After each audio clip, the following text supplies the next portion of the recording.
tools less attractive. And this is where a new group of tools called the LVM sanitizers come into the picture. Now, this is also not a new idea, right? This is not, there have been compiler instrumentation-based dynamic analysis tools for many years. However, no one has really done the engineering work and the kind of, the grungy integration work to really produce a production quality set of dynamic analysis tools based on compiler instrumentation to really get them to be high performance, to get all of the features that we want out of them. And that's what we're trying to do with the sanitizers. So the number of the sanitizers is 3. First, we have address sanitizer. This one sanitizes your addressing, how you index into things, how you compute pointers, what you do with the pointers, where you store them, all those types of things. The next one is thread sanitizer. This one is a data race detection tool, all right? It's going to find places where you have threads that race on data values, right? Considered the hardest bug to track down, especially on x86, which hides it almost always, right? And then we have memory sanitizer. And this one is the newest of the 3, and it's trying to sanitize uninitialized memory, reading uninitialized, unpredictable data out of memory, and then depending on that data in some way. Now, all 3 of these are based on a technology called shadow memory, okay? The idea of shadow memory is essentially that you partition your virtual address space, and you map a huge section of it, sometimes half of your virtual address space, but you don't actually use all of it. The reason you have this partitioning structure is so that for every address in the program, every valid address in the program, you can map that address trivially into some address in your shadow memory. And this allows you to essentially associate metadata about every single address in the running program without really any overhead other than the overhead of that piece of metadata, right? And so if all you're doing is tracking a bit, you get 1 bit per bit of your address, right? And that's a really, really phenomenal thing to be able to do. And when you factor in things like alignment and other factors in C++, it turns out you can get the overhead well below 1-for-1, bit-for-bit mappings. And this means that you can do some really fascinating analysis, dynamic analysis, of exactly how these addresses, how these pointers are moving through the program. Actually, I lied. There are 4 sanitizers. However, the 4th one's weird, okay? The 4th one's totally separate. It's also my favorite. The 4th one is, we call it undefined behavior sanitizer. It's a bit of a misnomer. All 4 of these things find strictly undefined behavior in C++ code. But the 4th one is kind of the grab bag where we placed all of the language semantic-based undefined behavior analyses, right? Everywhere in the language it says, if you do this, the behavior's undefined. What we do is we actually instrument first to see if you're going to do that. And if so, we report an error, right? Rather than actually directly entering undefined behavior. And this allows us to actually catch the overwhelming majority of undefined behavior in C++. It's not complete. There are definitely some holes here. But if you actually take all 4 of these together, what you end up with is with one of the tools having a high probability of catching any particular piece of undefined behavior in the language standard, except for 2 or 3 that we know we can't check right now. Okay? Now, one thing before we go any further, I have to reiterate this. I feel like people actually lose sight of this a lot. Dynamic analysis does not work if you do not test your code, because the analysis you are performing is on your code, and it has to run somewhere, somehow.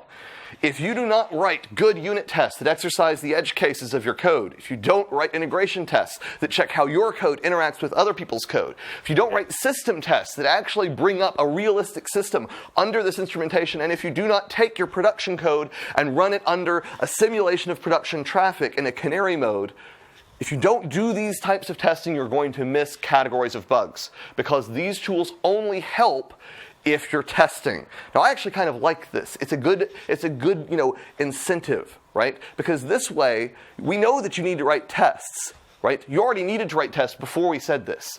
But now, when you write your tests, the value proposition of those tests is going to be orders of magnitude higher. Make sense? Okay. So now I'm going to go back into live demo. If I can log back in.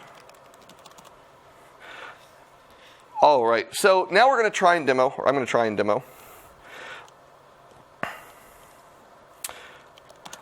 these dynamic analyzers. Okay, so the first one I'm going to demo is Address Sanitizer, and I'm going to spend probably the most time with Address Sanitizer. It's the most mature. It's also probably the single most valuable. And I say valuable, not the best, most important, or my favorite, but you cannot underestimate the value of this because Address Sanitizer, time and time again, is the tool which finds security vulnerabilities. Sometime take a look at the fixed security vulnerability list in Safari, WebKit, and Chrome, and Firefox, the web browsers of the world today, and you will find a long list of security vulnerabilities attributed to Address Sanitizer. It has proved just stunningly good at finding those specific types of bugs. Okay, so it's called ASAN for short, in case you're wondering. So the code we're going to look at to kind of understand how these bugs work is this little piece of terrible code that I've written. It's using nice, C++ 11 things. We have some constant expressions for hello and world. We have a very silly implementation of hello world here, right? We have routines to copy hello and copy world. They're the same routines, they're just two places, right? Into a buffer, we're going to add a space, and we're going to print it out, all right? But this is going to let me kind of walk you through the different ways in which this code can fail. By the way, throughout the rest of this time, every time I change the code, I would like you to just when you see the bug, put your hand up for a little while, because I kind of want to know when people start spotting the bugs. There's a bug in this code, right? Yeah, and it actually takes a little while to spot the bug in this code. Okay, so let's actually see if we can ask the tools for some help. So at this point, we're going to compile with Clang, and because I'm using lovely new C++ 11. And the way you turn on the sanitizers is actually first let's just run the code first. So what happens if we compile this, run it? It works. I thought you guys said there was a bug here. So this is why sanitizers are important. If we didn't have the sanitizers, we couldn't find a lot of bugs that are almost always latent, but not always latent. And the times that they are. Helps if I spell the option right and can type. The times that they're latent are never the times when an attacker is trying to leverage them. That's when they're not latent. So now we run it and we get this glorious report. Lots of colors and everything. So the tools work really hard to help you understand what has gone wrong. So we've run this code, and it's put up an error, right? There's a stack buffer overflow. So this is a stack buffer overflow. This is an error that is not typically caught by Valgrind, right? Stack buffer overflow, it says it was a write of size 1 that did it. It goes and it gives you a stack trace and the locations of those of each function here. And actually, hold on. I can make this even prettier. I'm so sorry. I showed you guys the ugly version. It helps if you turn on debug information. Let's try this again. Much better. So, it shows you, where everything is. Now we have, right, like nice line file, like file line numbers, right? You can actually click on this in your editor sometimes. It'll jump you to the code, right? And it's going to tell you exactly what this is. My favorite part of this is this line right here. I have never had an easier time tracking down a Stack Overflow than when I've used this tool, because it points an enormous arrow at the variable which I went past. This tool is amazing at helping you actually track down the bug. And I mean, you can see that there's more information here, right? It keeps going to give you more information. It's given you a colorized hex dump of the memory surrounding this overflow. Right? And what this is doing is it's actually showing you all of the metadata attached in the shadow memory, and it's even giving you a legend for how to interpret the colors and the values here. Right? So you can actually see that this 03, right? That 03 means that it's partially addressable. Not too surprising because, we only overflowed it by 1 character. Right? And so there's only part of this section of memory that's addressable. Not all of it is, and so we realized that there was a bug. All right? Make sense? Okay, that's one bug. Let's try changing it up. So, one thing that you might do if you are a casual programmer and just trying to fix this quickly, is you might say well, what if I just do this? I'll just put this on the heap. I don't need to allocate it on the stack. That'll make it better, right? And it turns out that doesn't actually fix any of the bugs here. And if we go and we compile this code again and we run it again, address sanitizer is going to again say, no, you still have bugs all over your code. I mean, now it's saying that this is a heap buffer overflow, right? And it's explaining exactly what's going on, and it's pointing us at the line where we allocated memory in the heap. And it's even giving us the call stack of the allocation, which actually is responsible for allocating this heap memory, rather than the stack frame and the variable, right? Because it understands it has to do different work for different types of vulnerabilities, different types of bugs, to help you diagnose it. All right, so that's pretty nice. But what if I go in and I actually fix this bug? If I give it enough memory, right, I can fix this bug. Anyone spot the bug that I just added to? Maybe a few people? No? Yeah. So now if we run it again, hey, it's bug-free. Turns out that it's not entirely bug-free, but there's a feature that isn't entirely on yet. And I always forget how to turn it on, which is why I have notes. So if we turn on this option to detect leaks, then address sanitizer will actually be able to catch the bug. Because it'll point out that actually I leaked memory here. And it says, I linked memory, right? There's the stack of where it was allocated. Make sense? So far, so good. All right. The reason this isn't on by default is that this is very new. It was added like a couple of months ago, and they're still shaking out some bugs. And the team that does this is really concerned about high quality, and so I'm demoing it a little bit early. This is a very forward-leaning talk. Sorry for that. But it's there. It works most of the time. You just don't really want to turn it on all the time. It has false positives that we haven't finished kind of sorting through and working out. All right. So that caught the leak, which is very nice.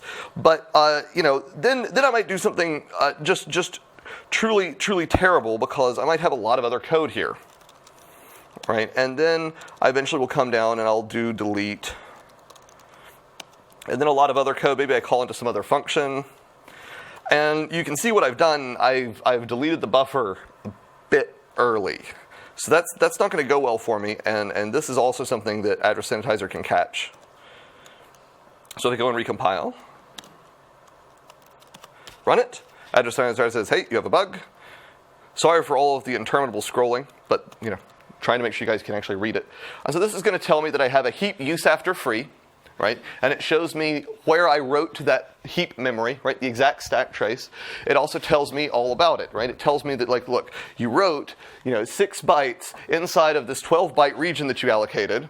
We show you the stack trace of where you deallocated it, which was a bug, right? And where you originally allocated it, so you can actually track down that lifetime that isn't as long as you expected, and hopefully fix your bug. Make sense? All right, but what if it's harder than that? Because that's the easy case, right? I'm not even going to try and reproduce this one. So what if I have a bug that looks a bit like this? I wanted to save you guys the typing. So now I've changed my code a little bit here, all right? Now I'm returning buffers for hello and returning buffers for world. And you can pretty quickly tell that I've got a bug here, right? This is bad code. And fortunately, right, the compiler won't even compile this cleanly, right? It's going to tell you that you've got a bug here right away, because we can do that. But you can imagine that this code might be complex. It might be really subtle in some way that actually defeats this warning and prevents you from doing what you wanted to do here. But even if it did, when you run address sanitize, it's not going to, But you see, the hard bugs have a special option. There's a reason for the special option. The special option is because this is expensive. What this is doing is it's sequestering every single stack allocation onto a lazily freed thread local pool of stack allocations, so it can track how they're used after your function returns and diagnose what is, in my opinion, the hardest bug to debug in C++ today, which is a use after return. All right, use after return, it tells you that you used it after you returned it, and it points you at the variable that you used after returning. All right, this tool has saved hours and hours of my debugging time every single time I've used it, because every single time I've had a bug that needed this, it was looking like it was going to be days. All right? Okay, so that is address sanitizer. Well, that's fun, but let's try something a little bit more wild and crazy. Let's try thread sanitizer.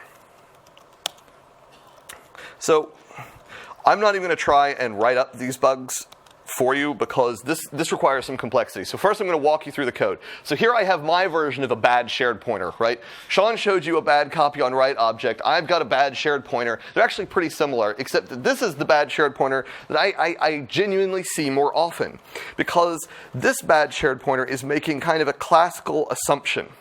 It is assuming that these writes and tests, right? And note they're very careful. They capture the result of the decrement because they know that if they don't capture the result of the decrement, the value might change if they read it again. And they've completely bypassed the fact that this is a raw integer.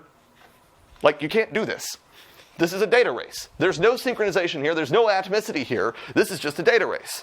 Unfortunately, this program will work essentially every single time. Well, okay, I probably made some bugs in my shared pointer implementation because I just threw it together and put it on a slide.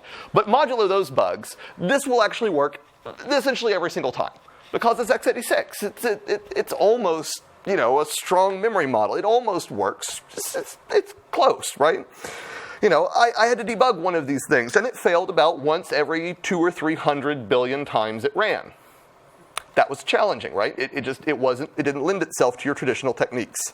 Fortunately, we have better techniques now. So if I compile this code, and I've got to do a little bit more work to compile this code because it is concurrency, right? Here, let me show you the rest of the code. So for reference, by the way, I love C++ 11 because this is the shortest concurrency bug driver I have ever written. Because I'm able to just spawn up a couple of threads, do some work asynchronously in them, join them at the end. It works beautifully. I love this. So I'm essentially just moving the shared pointer around. I'm not even doing it very many times, okay? That's something really important to note. I'm not even doing it very many times. Worse than that, I've actually got a sleep up here. And this sleep has a decent chance of ending up preventing this race from ever actually occurring in hardware. Well, that does not stop Thread Sanitizer. So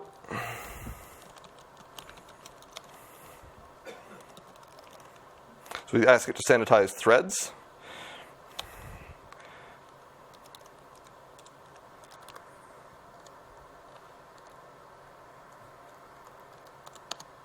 Spelled singularly.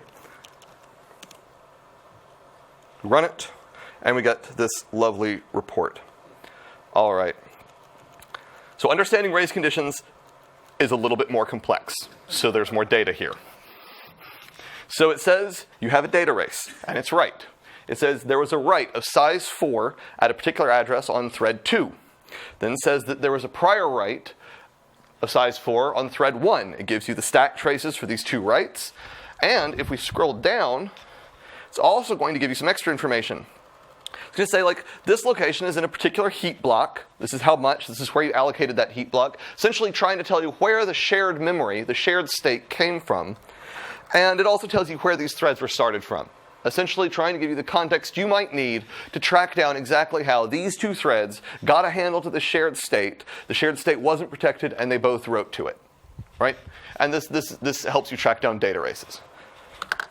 Would you rather track it down with this? Huh? Hopefully. All right. So then we get to more annoying bugs. So here we have bit fields. All right. Bit fields, I know. I'm sorry, Andre. I had to, though. So here we have some bit fields, right? We have two 8-bit bit fields. They are adjacent bit fields. How many folks realize that that's going to become significant? Ooh, not enough people realize that that's significant. Okay. We have two adjacent bit fields. We create a structure. We initialize them to something. We start up two threads. There's nothing really fancy going on here. Thread A is only looking at field 1. Thread B is only looking at field 2. These two things don't race. They're separate. They're talking to totally separate pieces of memory. Well, unfortunately, C++ disagrees with you. Go back. So if we compile this code, all right, this is going to say, actually, no, there was in fact a race condition here because these writes were of size 2, not of size 1. And the reason is that adjacent bit fields in C++ actually share the same memory location. They do not form distinct memory locations. If you want distinct memory locations, you have to insert some other member or a zero-length bit field in between them in your structure. Until you do that, the compiler is allowed to actually write to all of them. And in fact, with Thread Sanitizer, we cleverly conspire with the compiler to ensure that we do write to all of them so that we can catch exactly this type of potential bug. Right? And we can see that, you have the read, you have the write, it forms a race, and it gives you all of the side information you wanted. Make sense? Liking this so far? Learning something about C++ concurrency? Always good. All right, one more TSAN thing. And this one you're going to have to pay attention to. I had to pay attention to it to understand what had happened. Okay, I'm going to walk you through this carefully, because this is going to be hard to follow, okay? We have a class called A. It has a pure virtual function f. This is never implemented. It's pure virtual. This is an abstract class. It has a non-virtual done method, which calls f. Nothing wrong about this, right? Then it acquires a lock. It marks done. It signals a condition variable to wake up other threads, and it prints something out so that you can actually see what's happening here. We have the destructor, which is virtual as it should be. It's an abstract base class here, right? The destructor actually locks the mutex in order to wait for that done method to finish, because we don't want to run the destructor while some other thread is running done. This interface is trying to be reasonably thread safe. And so we wait for that. We wait on the condition variable. Once we hold the exclusive lock, we continue to destroy. That makes some sense? Seem somewhat reasonable, right? We'll wait indefinitely until someone runs done, the first person run done, we then fall through and finish destroying. Question? Not a question. You told me to raise my hand if I saw the bug. Okay, wonderful. Some folks are starting to see the bug. Excellent. Do you have a question as who? Excellent. I love it that you're seeing this bug. I didn't see this bug.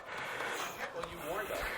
So we have mutex, right? We have condition variable, all of these things. I think this is a correct class. Right? And the interesting thing here is at no point do we do any writes to memory in our code without holding an exclusive lock.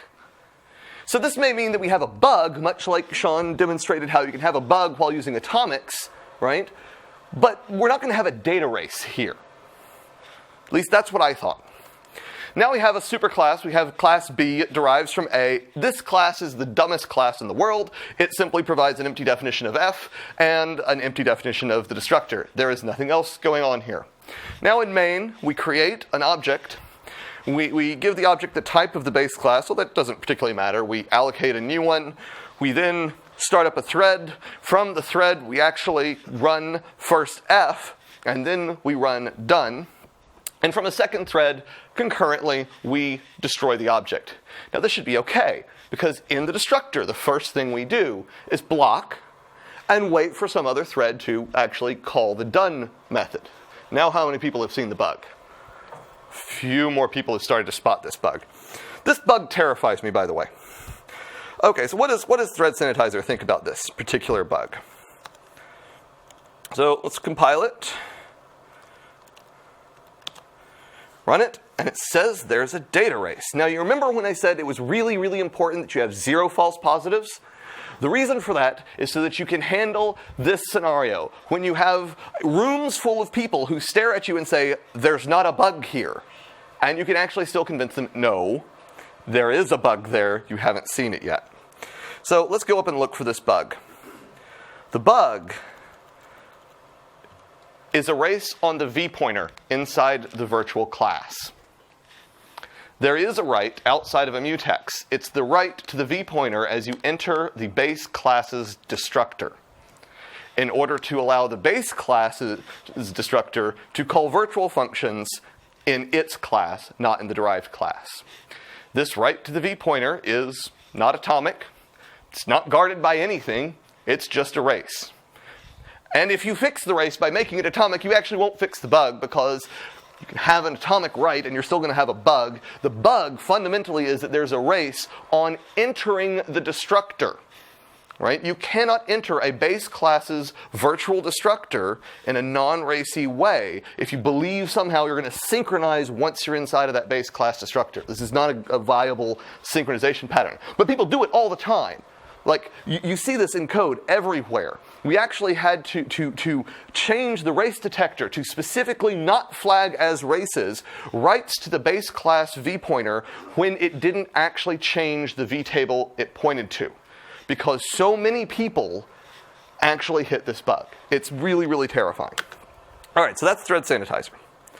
Questions about that little crazy bug? Just sadness? There's a lot of sadness about this. Yes? At a time when you would not change it is when there's nothing added to the virtual function. That's one instance. The other instance is when there is no derived class. Right? But, well, it turns out that a lot of compilers, because they're allowed to, write the vpointer at the start of the destructor, assuming that someone will eventually derive from it. It's not required. It's a bit of an optimization to remove that, but some compilers don't. And it's legitimate, right? They're allowed to do that, but it triggers a race. All right. So just a couple more demos, and then I will be done. Oh, you fix this by not synchronizing inside of a base class destructor, right? Like, synchronize outside of that. You have to pop out a level and synchronize first and then destroy the object. So in the derived class object destructor, which always called it base class destructor, you put the synchronization where? Because didn't that happen before that? So the question that we're kind of digging in here is how could you fix this? And what I'm trying to convey is that there's not actually a direct fix for this. There may be a clever one that I haven't thought of, but the way I typically tell people to fix this is to take this synchronization we have at the start of the destructor and to take it out of the destructor entirely and to put it in some other method, which is essentially to, coalesce or become ready to be destroyed. And only after that synchronization has taken place do you start the destructor calls, right? You don't want to use delete as the instigator for a synchronized destruction of an object, right? That's just guidance. Maybe there's a way to do it safely, but I wouldn't. That seems too clever for my taste. All right. Really quickly, let's just go through a couple more demos. I don't have too many more here. So I want to demo msan very briefly, but I want to mention this is easily the most forward-leaning of all the demos I'm showing you, because msan is just frighteningly hard to use currently. And it works about the way you'd expect, right? You have some variable, you don't initialize. Did folks see that? You have a variable, you don't initialize it, right? You branch on it, you return. This is total undefined behavior, right? Your program may explode in fireworks and a shower of debris. Fortunately, we can detect it.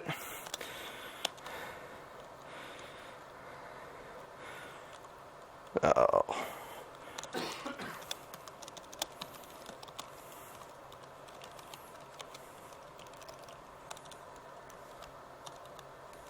Now, when we detect this, though, there's kind of some unfortunate consequences that are the reality of msan, and part of why it's still a much less mature tool. When we run this and we detect it, we're not going to give you any really nice information. Remember all the beautiful, colorful reports we've been looking at? This one's kind of underwhelming, right? All we say is that, like, yes, you use an uninitialized variable. It turns out that msan is really, really resource intensive. Like, really resource intensive. It is the slowest of all of these tools. And the way we keep it fast is by doing very little. It keeps a very small amount of state around in order to stay fast. This lets it actually run at a reasonable speed. But if you need to debug it, you actually pass another flag. I may have forgotten how to spell. Not today. Excellent. You can pass another flag and it'll track all of the extra state necessary to produce one more line, but it's the most important line I've ever gotten from a dynamic analysis tool looking for uninitialized memory. It's the name of the variable. Valgrind does not produce this. It actually can't. It's really, really hard. Like, I say Valgrind can't do this. I'm actually not knocking Valgrind. Valgrind's an amazing dynamic analysis tool that's based on binary instrumentation. Binary instrumentation makes doing this next to impossible. Doing it in the compiler allows us to stash away information during the compilation. Right? The option wasn't when I ran the binary. It's when I built the binary. We have to stash away extra instrumentation in the binary in order to get there. Anyways, so we have X. That helps you debug it. Makes things go faster. All right, let's do one more demo. And I will be out of here. Okay, so this is UBSAN. I actually have a bunch of demos here, but I'm just going to keep it simple for now. So let's look at one of these demos. Right, pretty straightforward demo. Right, integer overflow, nothing too fancy here. But we can actually catch this at compile time.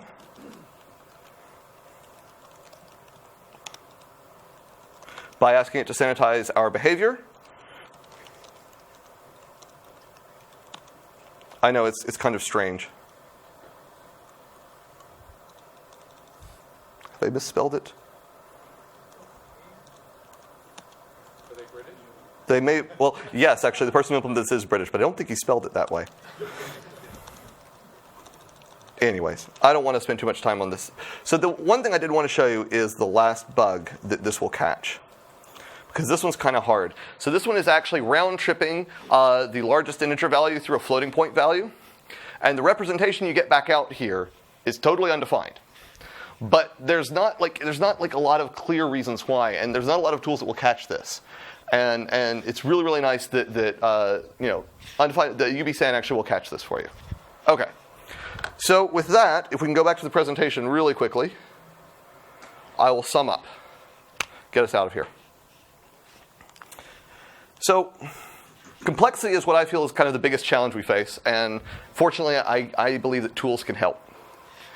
So remember why we use tools. We want to automate manual tasks, right? We want to accelerate the complex tasks, and we want to find the bugs faster and use some dynamic analysis to track down the long tail of subtle and complex bugs.